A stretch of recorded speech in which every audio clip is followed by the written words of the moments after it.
Hello, my name is Mrs. Hyam and I'm Head of Art at St Hilda's, and I'm going to be telling you all about the GCSE Art and Design course.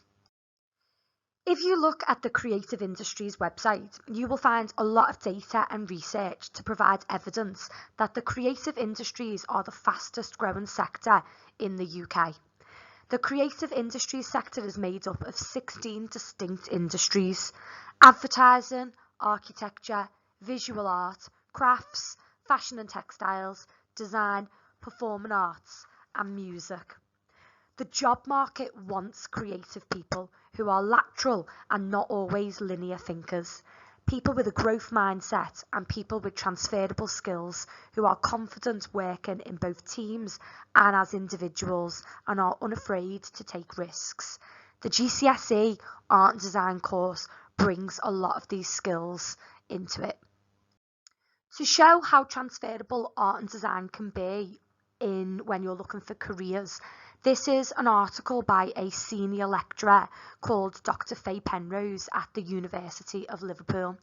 Now, Dr. Penrose is senior lecturer in veterinary anatomy, and she wrote this article about why visual and tactile literacy and manual dexterity skills are so important in higher education.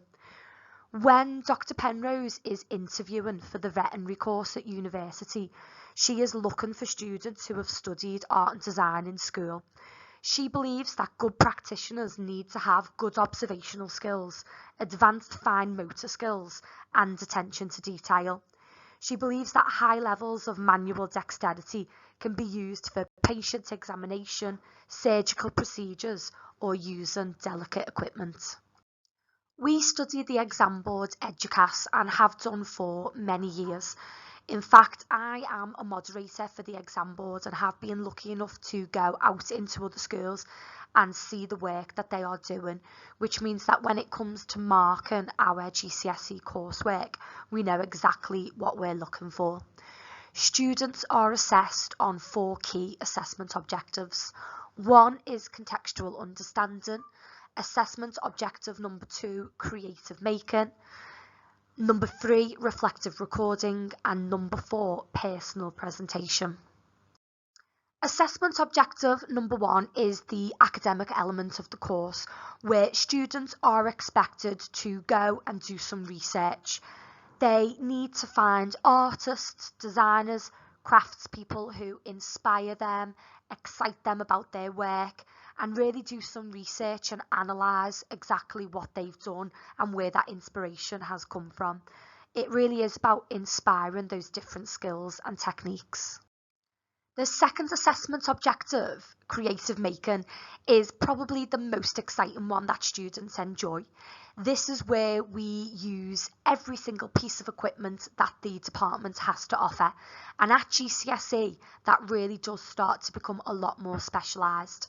We range from printmaking, fine art, textiles, drawing, photography, digital art. You name it, you can have a go at it on the EDUCAS Art, Craft and Design course.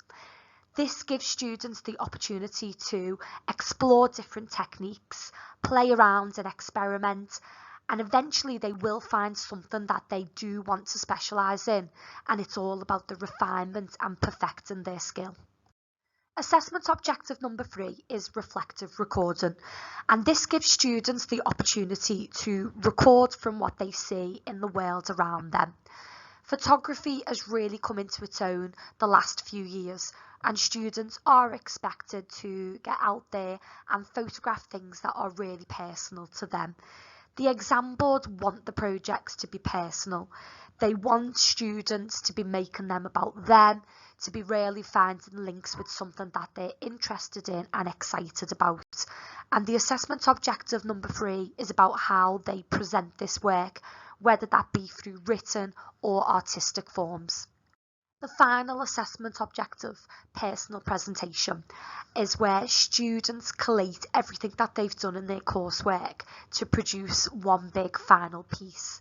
This is where students are completing a project, organising it, responding to a personal theme, and they really do start to specialise in a technique that they've done earlier on in their books. It might be that some students have a flair for painting, some prefer drawing, some like sculpture, textiles, whatever it may be. AO4 gives the student the chance to create their final response to that project in the materials of their choice to really show what they have experimented with throughout the project.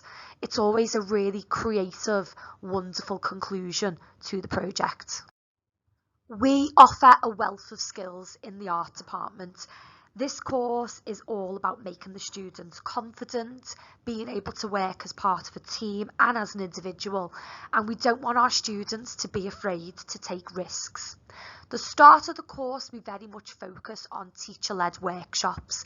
This is where students will get the opportunity to use equipment that they may never have used before lower down the school. We have a lot of specialised equipment in the department, from printmaking, textiles, sculpture, digital manipulation, you name it, we can offer it in the department. And this area of the course is where we teach the students how to do absolutely everything. Between me and Mrs. Kelly, the other art teacher, we have a wealth of transferable skills that we want to teach the students. From these, there will be things that they like or dislike, but it's amazing to watch the students develop and to start specialising in their chosen skill further along the course. The GCSE Art and Design course will suit you if you enjoy being creative and you currently enjoy your art lessons. Obviously, there's always going to be things that you like or dislike, as with any other subject. But GCSE Art and Design really teaches you so many skills and techniques that you may not access if you don't do art again. You may have heard rumours that it's quite time consuming, it's loads of artwork, and the answer to that is yes it is, but it's no different to any other GCSE and the amount of work that's expected from you. If anything, the work is enjoyable and you should have fun when you are creating it. A lot of you are already doing lots of artwork in your spare time, and this is no different. We will expect you to work hard in school, to work hard on your homeworks. We offer lots of extracurricular time where you can come after school and get involved with various clubs. And not only does it help you with the demands of the coursework project, but also art really does foster well-being and positive mental health. And if it's something that you enjoy doing, then you will find that you'll really enjoy the GCSE course and it won't really feel like work. If you have any further questions, please do not hesitate to speak to me or to Mrs. Kelly, and we can be contacted in lessons, via email. Our doors are always open. One last thing before I leave you on this final slide is that art is everywhere. And I think the quote on the slide now is a really important one, that sometimes people forget that art is everywhere. It's on the walls, it's in the music they listen to, the TV programmes and the films that you watch, the books you read, even down to the clothes that you wear are designed by fashion and textile designers.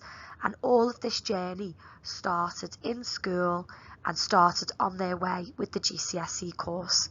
We wish you the very best of luck picking your options and pick art.